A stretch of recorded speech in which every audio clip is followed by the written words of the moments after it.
کسی نے آپ کے غزوات کو اکٹھا کیا، کسی نے آپ کے معجزات کو اکٹھا کیا، کسی نے اور کسی چیز کو اکٹھا کیا، یہاں تک کہ محمد ابن اسحاق کا زمانہ آیا جو تابعین میں سے 151 میں ان کی وفات ہوئی 151 ہجری میں، اور انہوں نے کتاب السیر والمغازی کے نام سے ضخیم کتاب نبی علیہ الصلوۃ والسلام کی سیرت کی اکٹھا اور جمع کی۔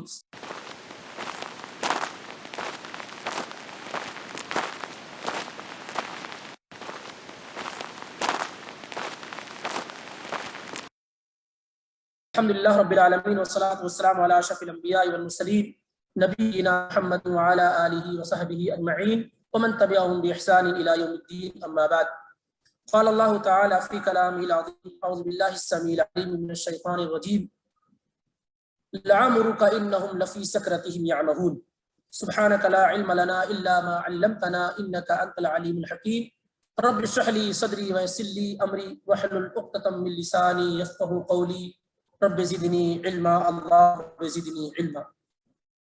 اللہ رب العالمین کا خاص فضل و کرم، اس کی توفیق اور اس کا بے پایا شکر احسان ہے کہ اس نے ہمیں اور آپ کو یہ توفیق بخشی کہ ہم کائنات کے سب سے خوبصورت انسان، سب سے بہترین ہستی محمد الرسول اللہ صلی اللہ علیہ وسلم کی سیرت و سوانح، آپ کی بایوگرافی، آپ کی جیونی، آپ کی سوانح حیات سیکھنے پڑھنے کے لیے جمع اور اکٹھا ہوئے ہیں۔ بلا شبہ یہ بہت ہی مبارک عمل ہے، بہت ہی پسندیدہ عمل ہے، یہ اللہ کو راضی کرنے والا، اللہ کو خوش کرنے والا اور زندگیوں کے اندر ریولیوشن اور انقلاب پیدا کرنے والا عمل ہے، کیونکہ اس روئے زمین پر کوئی ایسی ہستی پیدا ہی نہیں ہوئی جس نے وہ انقلاب برپا کیا ہو جو اللہ کے نبی صلی اللہ علیہ وسلم کے ذریعے سے پیدا ہوا ہو۔ 1 ارب نے آدمی کا بول بالا کر دیا، اکیلے تنہا پوری دنیا کے اندر کہیں اسلام کا نام و نشان نہیں، کوئی اللہ کی پوجا کرنے والا نہیں، اور اکیلے اللہ کے نبی جناب محمد رسول اللہ صلی اللہ علیہ وسلم کی دعوت کا یہ اثر ہوا کہ زمین کا کوئی خطہ، کوئی علاقہ ایسا نہیں ہے جہاں پر اللہ اس کے رسول کا نام لینے والا کوئی نہ ہو۔ کوئی لمحہ ایسا نہیں گزرتا ہے مگر یہ کہ اس میں اللہ اس کے رسول کا ذکر ہوتا ہے پوری دنیا کے اندر۔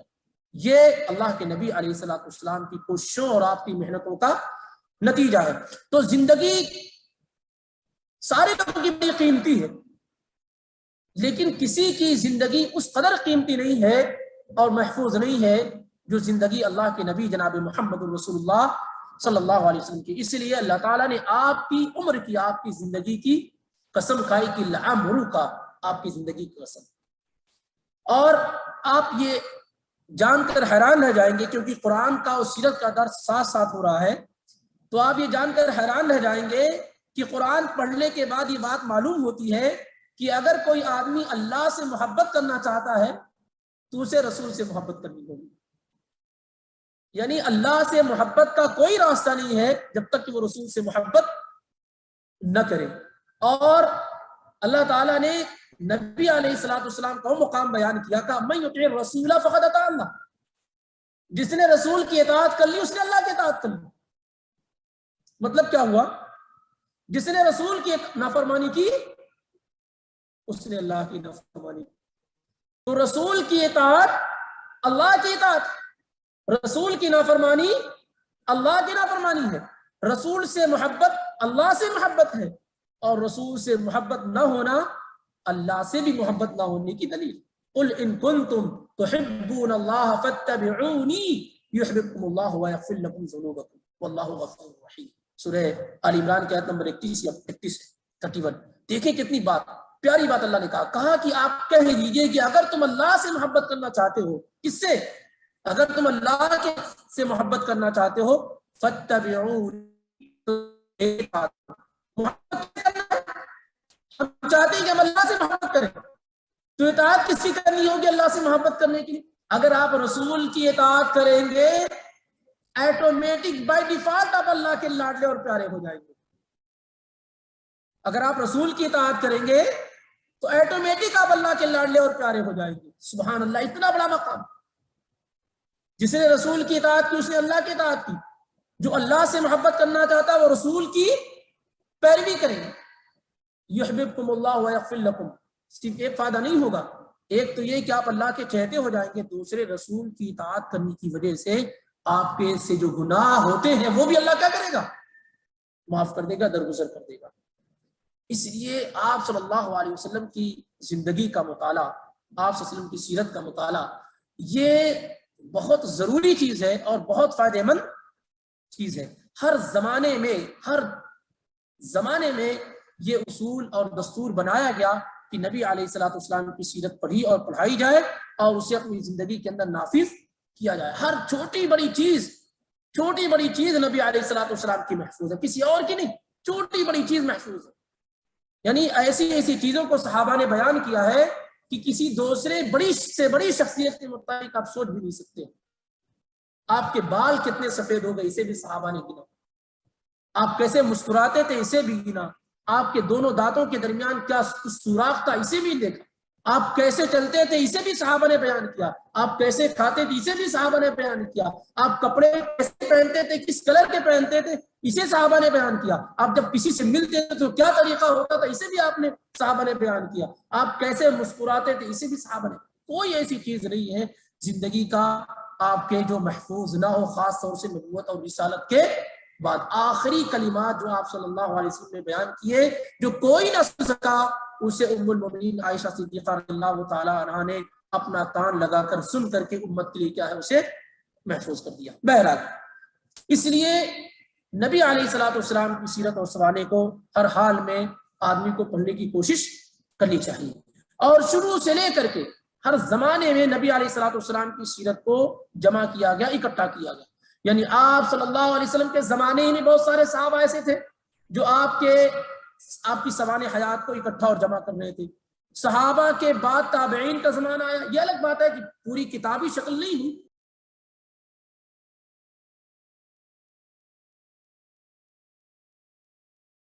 کسی نے آپ کے غزوات کو اکٹھا کیا، کسی نے آپ کے معجزات کو اکٹھا کیا، کسی نے اور کسی چیز کو اکٹھا کیا، یہاں تک کہ محمد ابن اسحاق کا زمانہ آیا جو تابعین میں سے 151 میں ان کی وفات ہوئی، 151 ہجری میں، اور انہوں نے کتاب السیر والمغازی کے نام سے ضخیم کتاب نبی علیہ الصلوۃ والسلام کی سیرت کی اکٹھا اور جمع کی۔ پھر اس کے بعد عبد الملک بن ہشام کا زمانہ آیا، 213 ہجری میں ان کی وفات ہوئی، تو انہوں نے السیرہ نبویہ کے نام سے کتاب اللہ کے نبی علیہ الصلوۃ والسلام کی سیرت پہ لکھی، جو اس کتاب جو محمد بن اسحاق نے جو کتاب لکھی اس کا ایک طرح سے تہذیب ہے، سمرائز ہے، اور بہت ساری چیزیں انہوں نے اضافی۔ اس زمانے سے لے کر کے نبی علیہ الصلوۃ والسلام کی سیرت پہ لکھنے کا سلسلہ جو قائم ہوا وہ آج تک بند نہ ہوا، اور نہ قیامت تک کیا ہے یہ بند ہوگا۔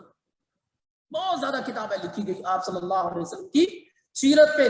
اگر یہ کہا جائے کہ مسلمانوں نے لکھا، علماء نے لکھا، تو کوئی بڑی بات نہیں، آپ صلی اللہ علیہ وسلم کی سیرت پر غیروں نے لکھا، آپ کی سوانح حیات غیروں نے مرتب کی ہے۔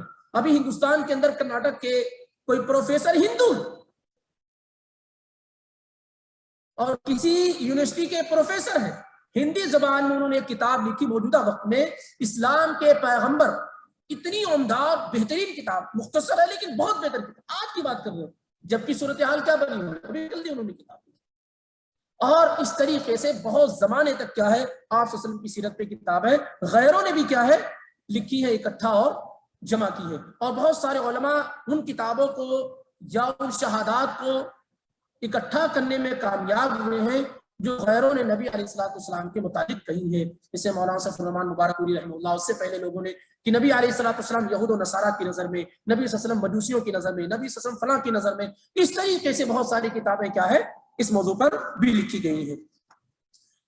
لیکن ایک بات آپ کے ذہن میں ہونی چاہیے کہ سیرت پر جو کتابیں لکھی گئی ان میں سے کسی بھی کتاب کے متعلق آپ یہ دعویٰ نہیں کر سکتے ہیں کہ اس میں 100% صحیح، من معان مکمل صحیح، اس میں بہت ساری کتابوں میں ضعیف اور بہت ساری روایات میں موضوع، بہت ساری احادیث موضوع بھی آ گئی ہیں۔ تو کوئی بھی کتاب اگر آپ کو پڑھنی ہوں گی تو آپ کو علماء کی نگرانی ہی میں پڑھنا ہوگا، کوئی بھی کتاب، الا یہ کہ ابھی ریسنٹلی جو کتابیں لکھی گئی مدینے کی کچھ علماء ہیں، اور اسی طریقے سے اور جو ابھی ریسنٹلی کتابیں لکھی گئی ہیں، السیرہ النبویہ صحیحہ اکرم ضیاء کی، اور اسی طریقے سے السیرہ النبویہ فی ضوء کتاب و سنہ، اس طرح سے 3-4 کتابیں ابھی آئی ہیں جو مکمل بھی نہیں ہوئی، بہت ساری عربی زبان میں، اس کا ترجمہ بھی پاکستان وغیرہ میں ہو چکا ہے اور نیٹ وغیرہ پہ موجود بھی ہے kitabussunnah.com میں. تو ان میں خیال رکھا گیا ہے کہ نبی علیہ الصلوۃ والسلام کی سیرت پر صرف انہی میٹیریل کو جمع اور اکٹھا کیا جائے جو صحیح طور پر ثابت ہے. میرے اپنے علم میں اردو زبان میں ایسی کوئی کتاب نہیں لکھی گئی. اگر ان کتابوں کے ترجمے کو چھوڑ دیا جائے تو اردو یا دوسری زبانوں میں کوئی ایسی کتاب نہیں لکھی گئی ہے جس کے متعلق یہ دعویٰ کیا جا سکے کہ مکمل کیا ہے، درست اور صحیح ہے. البتہ یہ ہے کہ کون سی کتاب پڑھی جائے. اگر کوئی انسان عربی نہیں رکھتا ہے، نہیں پڑھ سکتا ہے اور اردو، ہندی یا انگریزی زبان وغیرہ پڑھنا چاہتا ہے، تو بگننگ اسٹوڈنٹ اگر ہے، ادنا طالب علم ہے سیرت کا، تو اسے مہر نبوت ایک کتاب ہے، بالکل مختصر کتاب ہے، مولانا قاضی محمد سلمان منصور پوری کی لکھی ہوئی بالکل مختصر کتاب ہے مہر نبوت، جس میں جیسے نبی صلی اللہ علیہ وسلم کی بیویاں، بیٹیاں، آپ صلی اللہ علیہ وسلم کی اولاد، کس سن میں کون سا پردے کا حکم نازل ہوا، شراب کب حرام ہوئی، اس طریقے سے مختصر انداز میں اس کو اکٹھا اور جمع کیا گیا. اس کا فائدہ کیا ہوگا کہ اگر کسی نے سیرت کے متعلق کچھ نہیں پڑھا ہے تو جو اہم چیزیں پڑھنی چاہیے سب سے پہلے وہ اس کتاب کے اندر آپ کو مل جائیں گے اور محفوظ ہو جائیں گی. کتاب 40-50 صفحے سے زیادہ نہیں ہے. پھر انہی کی دوسری کتاب ہے مولانا قاضی محمد سلمان منصور پوری رحمہ اللہ کی رحمت للعالمین، جو میڈیم اور متوسط ہے اور وہ 3 جلدوں میں ہے، جس اردو زبان میں لکھی گئی. کتاب بہت ہی اہم ہے اور اس کا ٹرانسلیشن بھی عربی زبان میں کیا گیا. عام طور سے آپ سنتے ہیں کہ عربی سے اردو میں کیا جاتا ہے، لیکن یہ کتاب اتنی اہم ہے کہ اسے اردو سے عربی میں لایا گیا تاکہ عرب لوگ بھی اس کتاب سے فائدہ اٹھا سکے. مولانا قاضی محمد سلمان منصور پوری رحمۃ اللہ علیہ یہ جج تھے پنجاب پٹیالہ کے اندر، اور 1930 میں ان کی وفات ہوئی، 1930 میں ان کی وفات ہوئی. حج کرنے کے لیے آئی ان کی وفات ہو گئی. تو بہت کام انہوں نے کیا عیسائیت کے رد میں، یہودیت کے رد میں، اور نبی صلی اللہ علیہ وسلم کی سیرت پر اور قرآن کی تفسیر پر، بہت سارا کام انہوں نے کیا ہے. تو ان میں سے ایک بڑا کام اللہ تعالیٰ نے ان کے ذریعے سے جو کرایا وہ یہ ہے کہ سیرت کے موضوع پر 2 اہم کتابیں وہ اس دنیا میں چھوڑ گئے. ایک مہر نبوت جو بالکل مختصر ہے، اور دوسرے رحمت للعالمین جو متوسط اور میڈیم ہے. اور ان کا ارادہ یہ تھا کہ یہ کتاب مطول لکھیں گے، لمبی لکھیں گے نبی صلی اللہ علیہ وسلم کی سیرت پر، لیکن عمر نے وفا نہ کی. تو اردو زبان میں اگر آپ پڑھنا چاہتے ہیں تو مہر نبوت پڑھیں، بالکل مختصر. اگر کتاب وہ تقریباً 150 صفحہ ہے، اس کو پڑھیں. اب اس کے بعد تیسرے نمبر پہ آپ الرحیق المختوم پڑھیں، اور اس کے بعد آپ پڑھنا چاہتے ہیں تو رحمت للعالمین پڑھیں، کیونکہ بہت حد تک یہ کتابیں بعد میں لکھی گئی اور اتھینٹک ہیں. اور الرحیق المختوم کے متعلق آپ جانتے ہیں کہ یہ باقاعدہ عالمی انٹرنیشنل کمپٹیشن مقابلے میں پہلی پرائز اس سے ملی ہے. اور مؤلف رحمہ اللہ کی خوبی یہ ہے کہ عربی زبان میں بھی لکھا انہوں نے اور اردو زبان میں بھی لکھا.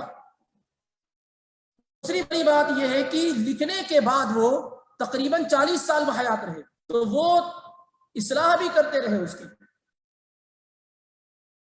اس کی اصلاح بھی کرتے رہے. اور مرکز خدمت السنہ نبویہ جو مدینہ کے اندر، مدینہ یونیورسٹی کے اندر ہے، اس کے وہ اہم ذمہ دار تھے. وہاں سے ریٹائر ہونے کے بعد پھر دارالسلام ہارا ہی میں رہتے تھے، لیکن آپ میں سے بہت سارے لوگ نہیں جانتے ہوں گے، ملاقات بھی نہیں ہوئی ہوگی، ہے کہ نہیں؟ کیونکہ جب آدمی یہاں بہت سارے لوگ رہتے تھے لیکن نہیں ملاقات. یہی دارالسلام کی آفس، ہیڈ آفس، وہاں عبد المالک مجاہد صاحب حفظہ اللہ نے ان کو وہاں سے لاؤ، 10 سال یہاں رہے. 2006 کے اخیر میں ان کی وفات ہوئی، 2006 کے اخیر میں ان کی وفات ہوئی. تو یہ کتاب بھی کیا ہے، بہت بہتر اور مناسب الرحیق المختوم، اور اس لیے بھی کہ اس کا انگریزی ترجمہ جو ایڈیشن ہے وہ بھی بہت بہتر ہے، اور تقریباً ہر بڑی زبان میں اس کے ٹرانسلیشن کیے گئے. لیکن یہ بات یاد رکھیں کہ ایسا نہیں کہ اس میں خطا اور غلطی نہیں ہے.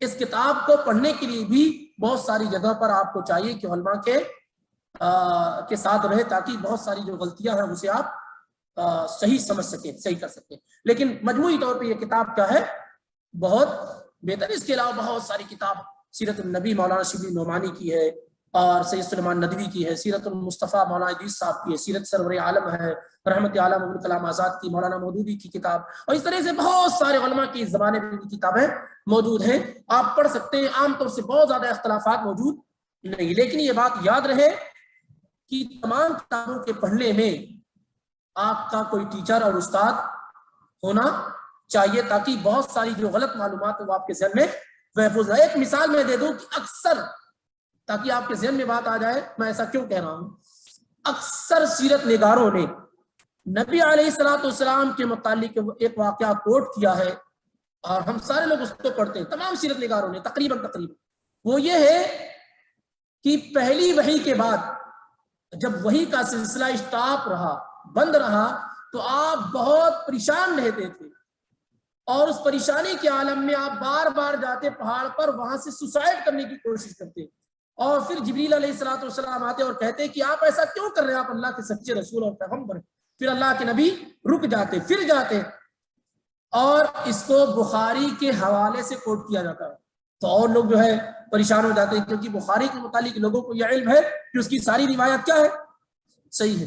تو آپ یہ دیکھیں، میں صرف یہ اشارہ کر رہا ہوں، یہ روایت بخاری کے اندر تو ہے لیکن امام بخاری کی جو ریکوائرمنٹس ہے، جو شروط ہے، اس پر نہیں ہے. ایسا نہیں ہے کہ بخاری میں جو کچھ ہے وہ سب صحیح ہے. جیسے یہ قرآن ہے، اب آپ اس کو دیکھیں، اس کو دیکھ رہے ہیں نا، یہ سائڈ میں بہت ساری چیزیں لکھی ہوئی ہے نا، اور ایسے ہی یہ سب ہے. تو یہ سب قرآن تو نہیں ہے نا کہ یہ سب بھی قرآن ہے، یہ سب قرآن تو نہیں ہے.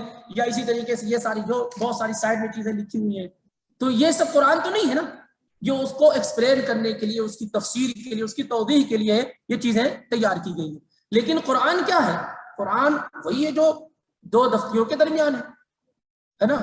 ایسے ہی بخاری میں جو روایات موجود ہیں اس کو سمجھنے کی کوشش کیجیے تاکہ آپ کو پریشانی نہ ہو. امام بخاری بہت ساری روایات ایسی لاتے ہیں، اصل روایت پہلے تو کوئی مسئلہ ذکر کرتے ہیں، مسئلہ ذکر کرنے کے بعد اس کے بعد آیات اور حدیث کوٹ کرتے ہیں جو صحیح ہوتی ہے. اس کے بعد کبھی کبھار کیا ہوتا ہے، امام بخاری سپورٹ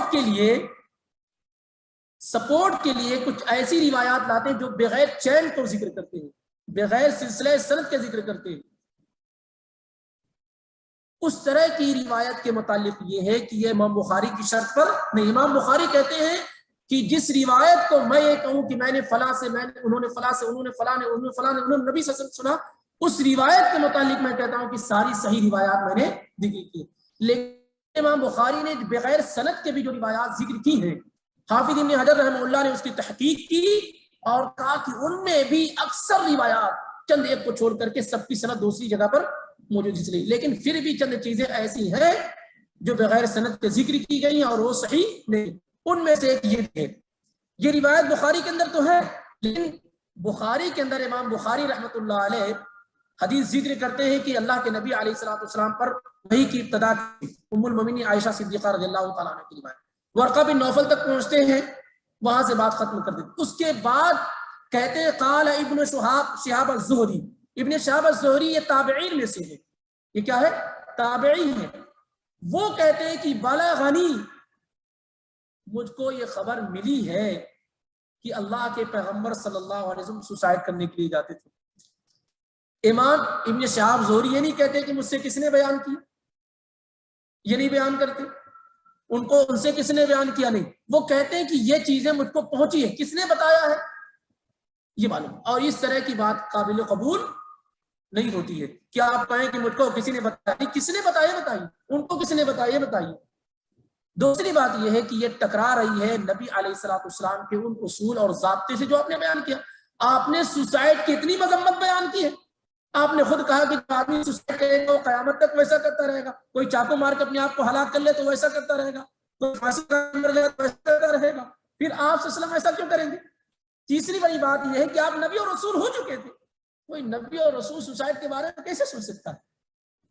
اور چوتھی بات یہ ہے کہ جس کے اندر اتنا قوت برداشت نہ ہو، جو حالات سے کمپرومائز نہ کر سکے، جو حالات برداشت نہ کر سکے، وہ نبی اور رسول کیسے ہو سکتا ہے. سوسائڈ تو کمزوری کی نشانی ہے اور نبی صلی اللہ علیہ وسلم سے زیادہ بہادر سوئے زمین پر کوئی پیدا ہی نہیں ہوا. تو یہ ساری کی ساری چیزیں جب ہم غور کریں گے نا، کوئی نہ بھی بتائے اور غور سے پڑھیں گے تو یہ بات سمجھ میں آئے گی، ذہن میں کھٹکے گی کہ یہ صحیح اور درست بات نہیں ہو سکتی. تو میں صرف ایک مثال کے طور پہ ایسے ذکر کیا ہوں. سے پڑھا ہو. تو اس طرح کی چیزیں تقریباً اکثر سیرت کی کتابوں میں ہیں. اس لیے بعض میٹیریل ایسے ہیں جو سیرت کی کتابوں میں آ گئے ہیں جسے سمجھنے سمجھانے کی اور اس کو صحیح اور اس کی تحقیق کی ضرورت ہے. بہرحال یہ چند کتابوں کے نام آپ کے سامنے اللہ کی توفیق سے ذکر کیے گئے. ریاض الصالحین یہ سیرت کی کتاب نہیں، ریاض الصالحین یہ سیرت کی کتاب نہیں. البتہ یہ ہے کہ سیرت کی بہت ساری کتابیں جو عربی زبان میں ہے، جیسے امام ابن کثیر رحمہ اللہ کی سیرت کی کتاب ہے. اصل اس سیرت کی نہیں، البدایہ والنہایہ ان کی کتاب ہے تاریخ، 20 جلدوں میں. اس میں سے 4 یا 5 جلدوں میں انہوں نے اللہ کے نبی صلی اللہ علیہ وسلم کا تذکرہ کیا، پھر اسی کو وہاں سے الگ کر کے السیرہ النبویہ کے نام سے الگ سے پبلش کیا گیا.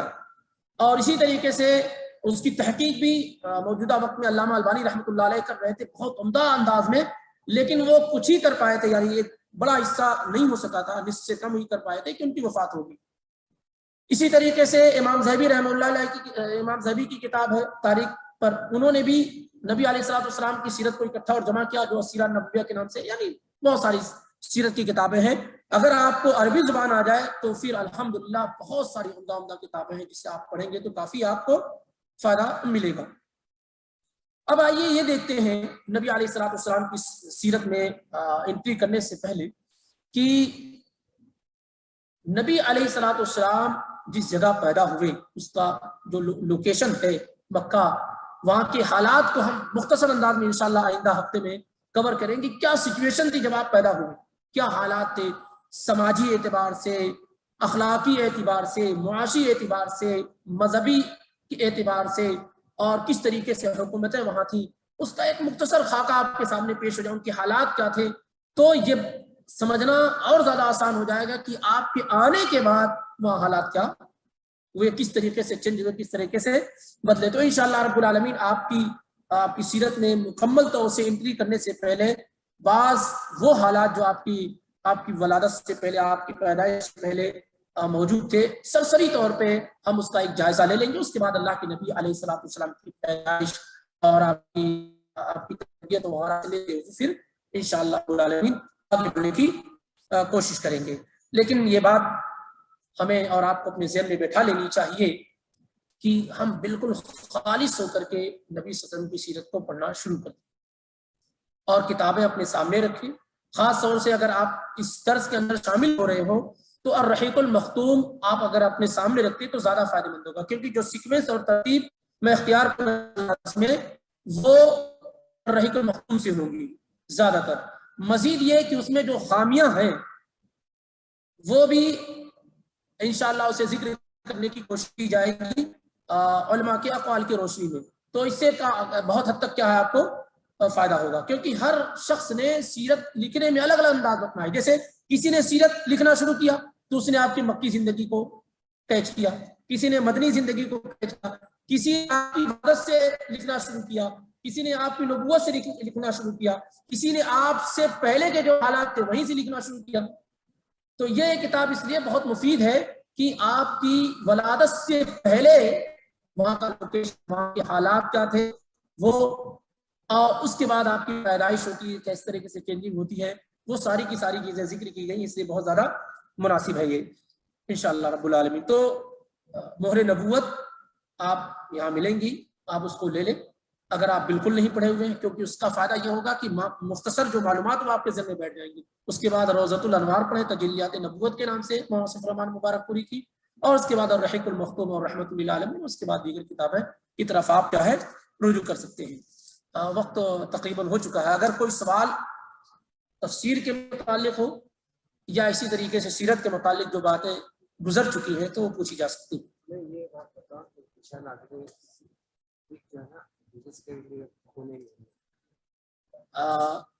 کہا یہ جا رہا ہے کہ انشاءاللہ اگلے ہفتے میں باذن اللہ عورتوں کے لیے باقاعدہ یہ جو ان کا سیکشن ہے وہ کھولا جائے گا، جس پر عام طور سے مردوں نے قبضہ کر رکھا ہے، وہ انشاءاللہ ان کے لیے کیا ہے کھولا جائے گا. تو اگر کوئی آدمی اپنے بیوی بچوں کے ساتھ آنا چاہتا ہے تو انشاءاللہ وہ بھی کیا ہے اس کے لیے موسٹ ویلکم ہے، آ سکتا ہے. جی، اور کوشش یہ کریں، مطلب صرف مشورہ ہے، حکم نہیں ہے، نہ حکم دے سکتا ہوں، کہ ہمیشہ ایک کاپی اپنے ساتھ رکھے رہیں، کاپی کاغذ کے ساتھ آئے. ہم لوگ نہ امام بخاری ہیں، ہاں نہ ابن حجر اسقلانی ہیں، ہم تو وہ ہیں کہ آج سنیں گے کل بھول جائے گا. کیا خیال ہے؟ تو ایک ہفتہ تو بہت زیادہ ہے. تو کوشش یہ کریں کہ اہم اہم معلومات کو کیا ہے اکٹھا اور جمع کریں، کیونکہ ظاہر سی بات ہے یہ معلومات یوں ہی تو نہیں پہنچ جاتی ہیں، اس کے لیے بھی ایک وقت لگانا پڑتا ہے، اس کو کلک کرنا پڑتا ہے. تو آپ کے لیے کیا ہے بہت آسانی اس سے ہوگی. کوشش یہ کہ نہیں تو موبائل وغیرہ میں کہیں بھی بہت سارے آپشن ہیں، محفوظ کرنے کی کوشش کیجیے، ورنہ کیا ہے غائب ہو جاتا ہے. امام شافعی کہتے ہیں کہ علم شکار کی طرح ہے، اگر شکار پکڑیں گے نہیں تو کہاں چلا جائے گا؟ بھاگ جائے گا. تو اس کو کیا ہے محفوظ کرو اور اس کو لکھ لیا نہ کیا ہے ضائع ہو جاتا ہے. بہرحال تو یہ کوشش کریں کہ کچھ نہ کچھ اپنے ساتھ رکھے رہیں جسے آپ لکھ سکیں. اور اسی طریقے سے یہ جو درس ہو رہا ہے وہ یوٹیوب پہ نشر بھی کیا جاتا ہے. ہمارے بھائی کا یوٹیوب چینل ہے، اس پہ نشر بھی کیا جاتا ہے. تو اگر مان لیتے ہیں کسی کا مس ہو جائے اور کوئی چاہے کہ سیکوینس برقرار رہے تو وہ وہاں سے استفادہ کر سکتا ہے. ٹھیک ہے جی.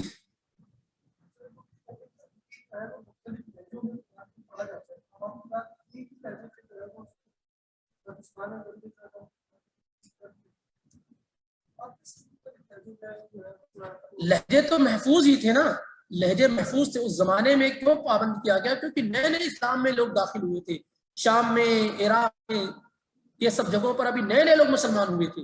تو مختلف لہجات میں وہ انتشار کا، اختلاف کا شکار ہو جاتے. اب جب کی تثبیت ہو گئی، سارے لوگ جان گئے، لوگوں کو علم ہو گیا کہ قرآن اتنے لہجے میں نازل کیا گیا، تو اسے بھی بہت سارے لوگوں نے زندہ کر رکھا ہے. جیسے افریقہ وغیرہ میں، افریقہ وغیرہ میں جو لہجہ ہمارا اس لہجے میں نہیں پڑھا جاتا، اور بہت زیادہ فرق نہیں ہے. وہ جب آپ کبھی پڑھیں گے کہیں کہیں جا کے فرق آتا ہے. جیسے تلوار ہے، تلوار کا ایک نام السیف ہے، دوسرا نام مہند بھی ہے. تو وہ بہت زیادہ فرق نہیں، بہت کہیں کہیں جا کے فرق ہے. تو اسے بھی محفوظ کیا گیا ہے، تو وہ بہت ساری جگہوں پر پڑھا جاتا ہے. سمجھ رہے ہیں؟ اسی لیے آپ سنتے ہوں گے کہ یہ قاری جو ہے یہ 7 قرات کے ہیں، یہ اور ہیں اس طریقے سے. تو اس کا یہ تو محفوظ کیا گیا ہے وہ. لیکن مصحف کی جو شکل ہمارے پاس موجود ہے وہ یہی ہے. اور عام طور سے جو دوسری جو قرات ہے، جو دوسرے لہجات ہیں، وہ عام لوگوں کے بس کی بات نہیں ہے. وہ علماء ہی یا جو اس کے ماہرین وہی پڑھتے ہیں.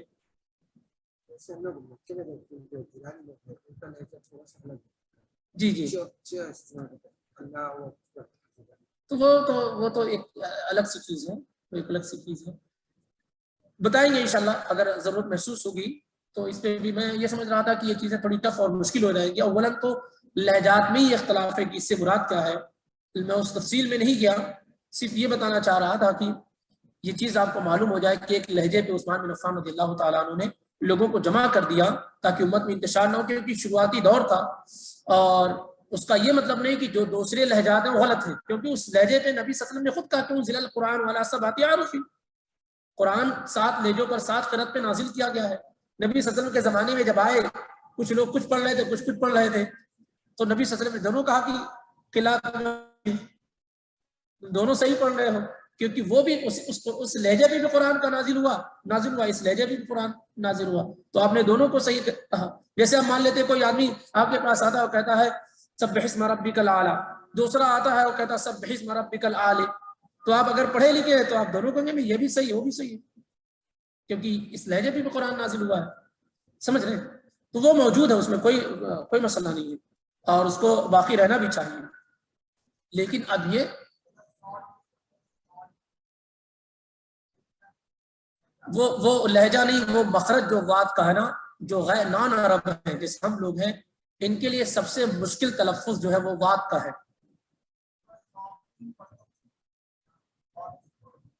ولضالین ایسا ہے، یعنی واد 2 ڈاڑھ ملا کر کے وہ نکالا.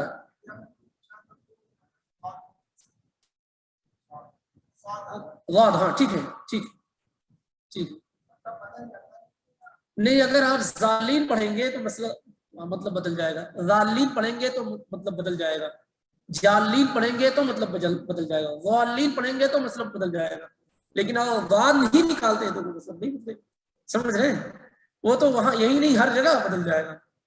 یہاں نہیں، اسی لیے کہا جاتا ہے نا کہ قرآن کے جو تلفظ ہیں جو پروناؤنسیشنس ہیں وہ بہت امپورٹنس ہے، بہت اہم ہے. اگر ہم اور آپ اسے نہیں سیکھیں گے تو بہت غلطیاں کریں گے اور پورا کا پورا مطلب بدل جائے گا. سمجھ رہے ہیں؟ نہیں، اصل میں ہمارے پاس بڑی پریشانی کیا ہوتی، دیکھیے ہمارے پاس پروناؤنسیشن میں، تلفظ میں شروع سے توجہ نہیں کی جاتی، بعد میں پھر اس کی ادائیگی مشکل ہو جاتی. جیسے ہم لوگوں کو پڑھاتے ہیں الف با، الف بے تے سے جیم، یہ غلط ہے. پہلے نمبر 1 چھوٹی سین بڑی سین، چھوٹا کا بڑا کا، چشمی ہے یہ ہے. تو یہ تلفظ کی جگہ پہ ہم نے دوسرا اس کو اس کے چہرے پر بتانا شروع کر دیا. تو ہم کہتے ہیں یہ چھوٹی سین ہے جس پہ نقطہ نہیں ہے، بڑی سین ہے جس پہ نقطہ. آپ اس کا مخرج بتائیے، اس کا تلفظ بتائیے، سین اور شین بتائیے، قاف اور کاف بتائیے، غال بتائیے. تو وہ اس کی وجہ سے پروناؤنسیشن میں ہمارے یہاں پریشانی ہوتی ہے. لیکن ابھی دیکھیے جو بچے آپ ہی لوگوں کے بچے جو عرب میں ہوتے ہیں، یہاں پڑھتے ہیں قرآن، تو الحمدللہ ان کے تلفظ اچھے ہوتے ہیں، ان کی قراءت اچھی ہوتی ہے، ان کے لہجے اچھے ہوتے ہیں. سمجھ رہے ہیں؟ کیونکہ وہ اس پہ ہماری تربیت نہیں ہوئی ہوتی، اس لیے وہ غاد وغیرہ کے مخارج میں ہم سے غلطیاں کافی ہوتی ہیں. لیکن اگر توجہ کریں گے تو بھی انشاءاللہ صحیح ہو جائیں گی. جی چلیے انشاءاللہ.